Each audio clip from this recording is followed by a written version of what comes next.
예. 네, D-240일입니다. 윤호중 원내대표의 속개 선언으로 더불어민주당 제30차 최고위원회의를 속개하겠습니다. 네, 제30차 최고위원회를 속개하겠습니다. 윤호중 원내대표의 발언이 있겠습니다. 네, 오늘 송영길 대표께서 지금 잠시 개인적인 사정으로 오늘 회의에 참석을 못 하시는데요. 아마 빨리 오시면 한 55분 정도에 오실 수도 있을 것 같습니다. 예, 말씀드리겠습니다. 코로나 이후 최대 위기입니다. 지난 7월 6일 이후 연일 1,000명 이상의 확진자가 발생하고 있습니다. 최근 수도권의 확산세가 지방으로도 확대되고 있어서 여름 휴가철을 앞두고 확산을 조기에 끊어내지 못한다면 전국적 확산을 막아낼 기회가 사라질 수 있습니다. 오늘부터 수도권은 정부가 취할 수 있는 가장 강력한 단계인 사회적 거리두기 4단계가 시행됩니다. 더 물러설 곳이 없습니다. 국민 여러분 모두 잠시 멈춤, 다시 방역에 동참해 주시길 부탁드립니다. 다행히 더불어민주당이 국회에서 처리한 소상공인 지원법이 7월 7일 공표됨에 따라 근본 수도권 4단계 조치에 따른 자영업자와 소상공인의 손실은 정당하게 보상받게 됩니다. 보상 규모는 소상공인이 받은 조치의 수준, 기간, 또 사업 소득 규모에 따라 이 종합적으로 고려해서 업체별로 산정 지급될 것입니다. 보상 속도는 빠르고 또 보상 규모는 두텁게 이루어질 수 있도록 우리 당은 수시로 상황을 점검해 나가겠습니다. 오늘 문재인 대통령께서도 수도권 광역단체장과 긴급 방역대책회의를 개최합니다.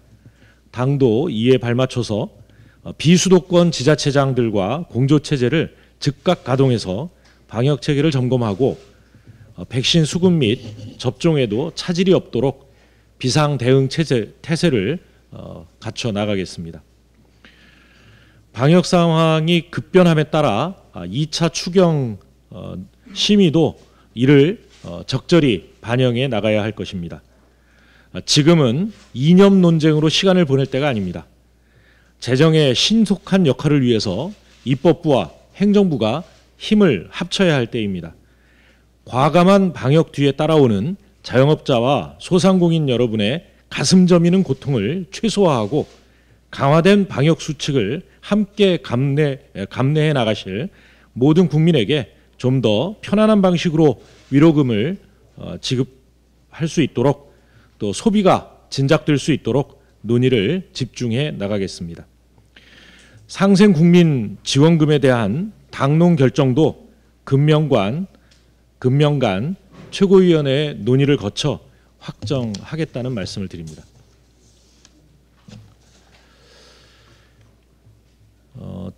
D-240일을 대선 후보 결정을 위한 본경선 시작으로 엽니다. 어제 예비경선을 통해서 추미애, 이재명, 정세균, 이낙연, 박용진, 김두관 후보가 본경선에 나서셨습니다. 6분의 후보께 축하의 말씀을 드립니다. 양승조, 최문순 두 후보님께는 심심한 위로의 말씀을 드립니다. 이광재 후보님을 포함해서 세 후보님 모두 정권 재창출에 변함없이 힘을 모아주시리라 믿습니다. 코로나 4차 대유행과 함께 시작되는 본 경선입니다. 기존의 과거 경선처럼 이 축제로만 생각할 수는 없습니다. 민생과 방역 모두에 있어서 후보는 물론 당의 위기 대응 역량을 유감없이 발휘하는 보여주는 그런 경선이 되길 기대합니다. 후보들의 개별 경험이나 역량에만 기댄다면 자칫 승자 없는 싸움이 될 수도 있습니다. 지금까지의 모든 것을 뛰어넘겠다는 비장한 각오와 단단한 팀워크로 민생 회복과 국난 극복을 위한 리더십을 발휘해 주실 것을 모든 후보께 당부드립니다. 아름다운 경쟁 속에서 후보의 실력을 보여주는 보여줌으로써 이제 왜 민주정부가 계속되어야 하는가, 정권 재창출이 왜 필요한가라는 것을 입증해 주시기 바랍니다. 이번 본 경선을 계기로 저희 당은 구성원 모두가 초심으로 돌아가서 개혁과 진취와 개방이라는 민주당다움을 보여드리도록 최선을 다하겠습니다. 어제까지 73명의 국민 당원들께서 1차 선거인단에 함께해 주셨습니다. 역대 경선 최다 성과입니다. 코로나 한복판인 점을 감안할 때 당초 기대를 넘어선 흥행에 성공을 한 것입니다. 참여해 주신 모든 분들께 감사드립니다. 당 경선관리위원회 관계자 모두 정말 애쓰셨다는 이 말씀을 드립니다. 앞으로도 국민과 함께 호흡하며 역동적 변화, 유능한 대응, 감동적 경선을 보여드리고 만들어 나가는데 정성을 다하겠습니다. 2차 선거인단 모집은 15일부터 시작되는데 더 많은 국민들께서 함께 하실 수 있도록 더욱 노력하겠습니다. 감사합니다. 예, 다음은 김용민 최고위원의 발언이 있겠습니다. 네, 어제 저희 민주당 예비경선 6명의 후보가 확정되었습니다. 그 확정된 후보님께는 축하의 인사와 탈락하신 두 분에게는 위로의 말씀을 전해드립니다. 그 많은 관심을 보여주신 국민과 당원 여러분들께도 깊이 감사드립니다.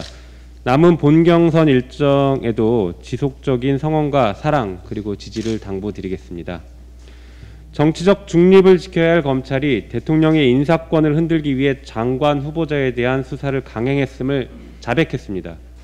윤석열 전 검찰총장이 인터뷰에서 조국 전 장관 인사청문회 일정과 정치권 검증 작업 시작 전부터 이미 대대적인 수사에 착수했다는 것을 언급했습니다. 또한 이 과정에서 윤 전 총장의 정치적 득실을 따지며 수사했음도 확인되었습니다. 사법농단 사건을 수사하고 기소했는데 어느 정도 균형이 맞아야 한다라고 발언을 한 것입니다. 그동안 수없이 지적해왔던 검찰의 정치적 균형 맞추기 기소 관행에 대해서 전직 검찰총장이 이를 스스로 인정한 것입니다. 검찰은 범죄의 혐의가 있으면 수사를 하는 것이지 정치적 고려를 해서는 안 되는 기관입니다. 정치적 고려를 하는 순간 검찰의 판단은 생명력을 잃어버리게 됩니다. 윤석열 전 총장이 정치검사라는 것을 스스로가 자인한 꼴입니다. 윤 전 총장은 얼마 전 원전 사건 수사에 대해 정책이 마음에 들지 않았다라는 취지로 언급했습니다. 조국 전 장관은 나쁜 사람이라고까지 언급했습니다. 결국 윤 전 총장은 정책이 마음에 들지 않아 수사하고 사람이 마음에 들지 않아 수사하는 검찰을 만들어버린 것입니다. 법에서 주어진 권한을 지극히 본인의 정치적 야망과 사적 보복을 위해 사용한 것입니다. 50 시절 정치 깡패에서 깡패 검찰로 바뀐 것은 아닌지 한탄할 일입니다. 이번 인터뷰는 윤석열 변호사가 대선에 출마하기 위해 총장의 권한을 남용해온 것을 인정한 것으로 본인이 얼마나 철학없는 기회주의자인지 스스로 증명하는 인터뷰입니다. 한편 국민의힘이 허위조작 정보로 국민들을 현혹하는 일을 멈춰야 할 것입니다. 지난주 김기현 원내대표는 민주당이 야당 상임위 위원들을 배제하고 언론중재법을 논의했다고 주장하며 마치 몰래한 것처럼 표현했습니다. 하지만 이런 주장은 국민의힘 스스로가 본분을 다하지 않은 의원들이라는 것을 시인하는 행위밖에 되지 않습니다. 언론중재법 개정안은 작년 6월에 최초 발의되어 7월에 문체위 전체회의에 상정되었고 작년 11월과 올해 2월 법안소위에서 논의가 진행됐습니다. 그 이후 국민의힘의 요청에 이어서 6월 30일 전문가 의견을 청취한 후 다음 소위에서 다루기로 한 사항이었고 그에 따라 소위가 열렸음에도 기습상정 운운하는 것은 평소에 얼마나 국정에 관심이 없었는지를 증명하는 것입니다. 나아가 허위 조작 보도 구제법에 대해 국민의힘이 허위 정보를 유포하고 있는 행위 역시 멈춰야 합니다. 허위 조작 보도, 즉 가짜 뉴스의 피해자는 일부 정치인이나 권력기관이 아니라 대다수의 평범한 시민들, 중소기업들이 될 수 있습니다. 국민의힘이 허위 조작 보도 구제책으로 징벌적 손해배상을 도입하는 것에 대해 반대 입장을 표명하고 있는데, 가짜 수산업자 김씨 사건에서 보듯이 국민의힘과 보수 언론이 한 배를 탄 제 식구 감싸기를 하고 있는 것으로 비춰집니다. 우리 민주당은 미디어 특위를 통해 허위 조작 보도의 구제책을 단계별로 마련했고 법안을 발의해 두었습니다. 이제 국민의힘도 진지하게 논의에 임해야 할 때입니다. 이상입니다. 네, 다음은 강병원 최고위원의 발언이 있겠습니다. 이준석 국민의힘 대표의 어그로 정치가 가관입니다. 어그로 정치를 혹시 아십니까? 인터넷 등에서 관심 끌고자 자극적이고 악의적 주장을 하는 것입니다. 철학의 빈곤에서 기인한 여성가족부와 통일부 폐지론으로 코너에 몰리니 이를 모면하기 위해 한참 처진한 작은 정부론을 들고 나온 것입니다. 1970년, 80년대 영국 대처, 미국 레이건 집권기와 2008년 세계 금융위기를 거치며 사실상 용도 폐기된 정책입니다. 국가의 영향력을 축소하는 과정에서 시장이 약육 강식의 무대로 재편되었고 막대한 경제적 불평등과 양극화가 발생해 사회 통합을 저해하면서 국민 경제의 역동성까지 파괴했기 때문입니다. 이젠 오히려 포용적 국가 모델과 사회적 연대로 양극화 해소와 국민 통합의 새로운 비전을 만들고 정부가 적극적으로 나서서 불평등을 교정할 때 지속 가능한 성장에 도달할 수 있는 시대입니다. 30대 당대표인 이 대표가 미래가 아닌 철진한 과거의 실패 정책을 앞세워 과도한 어그로나 끌면서 우리 정치와 정책의 수준을 과거로 퇴행시켜서는 안 될 것입니다. 이준석 대표의 여성가족부 폐지, 통일부 폐지로는 한 번 더 짚겠습니다. 1995년 유엔이 여성 정책을 전담할 국가기구의 창설을 권고했고 현재 우리나라를 비롯해 세계 137개국이 여성 정책 부서를 두고 있습니다. 이게 팩트입니다. 이 대표 논리면 이 세상 젠더 갈등의 원흉은 유엔입니다. 이 대표는 또 통일부 있다고 통일이 오냐면서 통일의 방법은 흡수 통일이 유일하다고 주장했습니다. 이 대표는 왜 박정희 대통령이 1967년 통일부 전신인 국토통일원을 창설하고 1972년 7.4 남북 공동성명을 발표했는지, 왜 노태우 대통령이 1991년 남북 기본합의서를 발표했는지 공부부터 한번 해보는 게 어떻겠습니까? 남북은 국가관계가 아니라 특수관계입니다. 외교 외에도 통일부가 필요한 이유가 여기에 있는 것입니다. 명색이 보수정당의 대표가 자당이 배출한 대통령들의 정책과 철학까지 부정하고 있으니 국민께서 이 대표를 불안하게 여기는 것 아니겠습니까? 빈대가 있으니 초가상관을 태우자고 말하는 경솔하고 가벼운 발언은 이 대표의 자질 자체를 의심하게 합니다.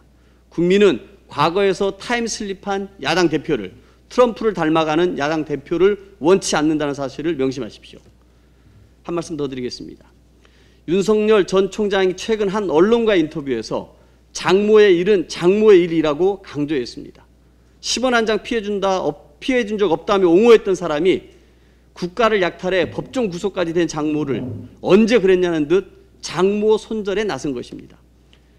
멤버 유지를 YUJI로 유지로 번역한 배우자 김건희 씨의 박사 논문 역시 국민적 조롱거리로 전락했음에도 윤 전 총장은 대학이 판단할 문제라며 오만한 자세를 이어가고 있습니다. 곧 배우자도 손절할 기세입니다. 국민을 우습게 보지 않고서는 도저히 불가능한 행동입니다. 자신과 주변에는 봄바람처럼 관대하고 타인에겐 가을서리처럼 혹독한 것이 윤석열식 공정의 민낯입니다. 이것이 끝이 아닙니다. 도이치모터스 주가 조작 의혹, 윤우진 전 용산 세무서장 뇌물수사 무마 의혹까지 밝혀져야 할 범죄가 산더미입니다. 걸어다니는 비리백화점 수준입니다. 벼락치기 공부하면서 이 사람 만나고 사진 찍고 저 사람 만나서 악수한다고 국민의 마음을 얻을 수 없습니다. 대통령은 구수해도 될 수 없기 때문입니다. 미래 비전이 없는 피해자 코스프레, 정부 저주에만 혈안이 된 모습에 깊이 통탄합니다. 이상입니다. 네, 다음은 백혜련 최고위원의 발언이 있겠습니다. 국민의힘 김재원 최고위원이 더불어민주당의 경선인단에 신청을 하고 특정 후보 배제 주장을 공개적으로 하는 등 정치 상도의가 없는 언행을 거리낌 없이 하고 있습니다. 명백한 경선 개입이며 역선택을 조장하는 것으로 상식 이하의 언행으로 악의적인 정치 선동입니다. 정치에서 서로 비판을 하더라도 지켜야 할 최소한의 선이 있습니다. 특히 타당의 전당대회나 대선 후보 선출을 위한 경선 과정에 대해 언급하지 않는 것이 정치적 상도의입니다. 그러나 김재원 최고위원은 지도부에 이치해서 단순한 언급을 넘어 개입을 위해 실행까지 한 것입니다. 이준석 대표의 태도는 더욱 가관입니다. 김재원 최고위원의 행동을 두둔하는 것을 넘어 잠룡 운운하며 타당의 경선 시스템을 비난하는 데 열을 올리고 있습니다. 더욱 진일보한 구태 정치로의 해기입니다. 국민의힘은 최소한의 정치적 품위를 지켜주시길 바랍니다. 한 말씀 더 드리겠습니다. 사상 초유로 대선 출마를 위해 검찰총장을 사임한 윤석열 전 총장의 정치 참여 선언 이후 지난 2주간의 언행은 윤석열의 한계를 명확히 보여주는 것이었습니다. 문재인 정부의 검찰총장이 야권 후보로서 대선 출마의 정당성과 명분을 찾기 위해 전방위적으로 문재인 정부의 정책을 공격하는 등 자기 부정을 일삼고 있지만 자신만의 구체적인 비전과 정책은 전혀 보여주지 못하고 있습니다. 보수 정당의 후보가 되기 위해 우파 중심의 역사인식과 친일적 사고마저 서슴없이 드러내는 등 편협하고 저급한 인식의 수준만을 보여줄 뿐입니다. 사회 전반에 대해 평상시 고민이 전무한 준비 안 된 후보의 전형적인 모습입니다. 연일 야권 인사를 만나고 현장 방문 일정을 소화하는 것은 본인만의 컨텐츠 부족을 감추려는 것으로 보입니다. 대선 후보라면 본인과 가족의 문제에 대해서 도덕적, 법적 검증을 받는 것 외에도 정책에 대해서도 검증을 받아야 합니다. 가해 선생이 써준 것 말고 본인만의 정책과 비전을 국민 앞에 보여주길 바랍니다. 다음은 김영배 최고위원의 발언이 있겠습니다. 어제 법원 내 제야 인사로 불리던 이홍훈 대법관이 별세하셨습니다. 노무현 정부 시절에 대법관으로 임명된 고인은 진보적 소수 의견을 많이 내던 김지형, 박시환, 전수환, 김영란 대법관과 함께 제야 독수리로 불리기도 했던 분입니다. 특히 헌법에 보장된 시민의 기본권 보호와 사회적 약자의 권익, 사법 정의에 중점을 둔 개혁적인 판결을 많이 내리셨습니다. 이홍훈 대법관의 숭고한 삶을 기리면서 영면을 기원하겠습니다.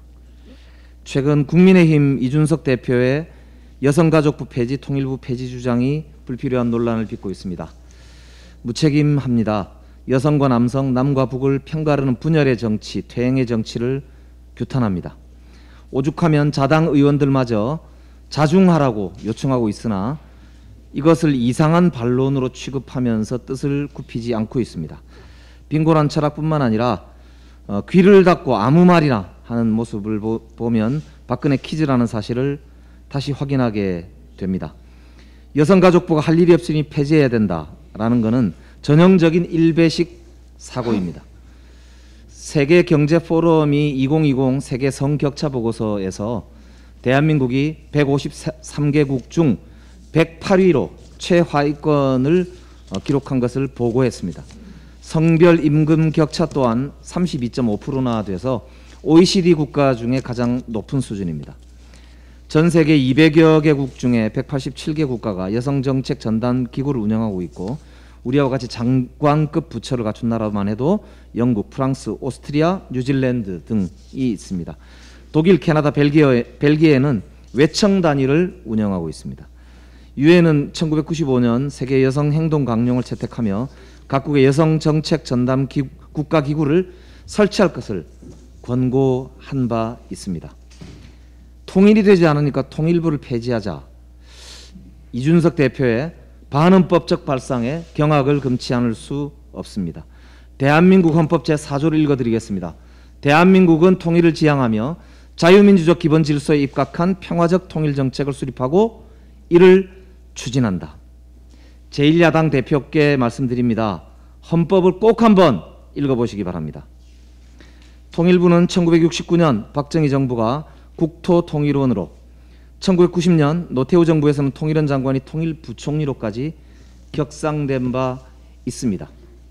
1972년 7.4남북 공동성명으로 물꼬를 터서 2018년 9.19 평양 공동선언에 이르고 1989년 노태우 정부의 한민족 공동체 통일 방안은 1994년 김영삼 정부에서 민족 공동체 통일 방안으로 발전하여 지금까지 개성되고 있습니다. 오로지 딱 MB 정부에서만 폐지하려고 했던 통일부가 그 당시 국민적 반발로도 무산되었습니다. 박근혜 정부의 통일부 장관도 심지어는 세계 유일한 분단 국가에서 전담 부서를 이왕 만들었으면 힘을 실어줘야 했다라고 MB 정부 때를 생각하면서 비판한 바 있습니다. 철진한 작은 정부론을 거듭 되뇌이는 걸 보고 박근혜 키즈일 뿐만 아니라 MB 아바타가 아니었나 싶습니다.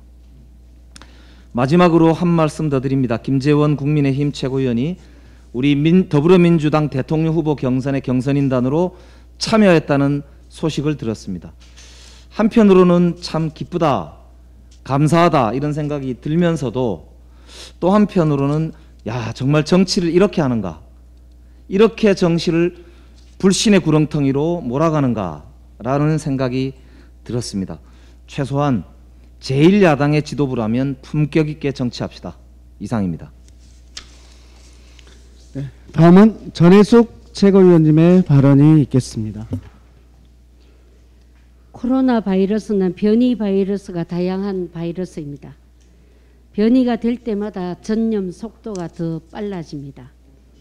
전문가는 7월, 8월, 9월까지 대유행을 예고하고 있습니다.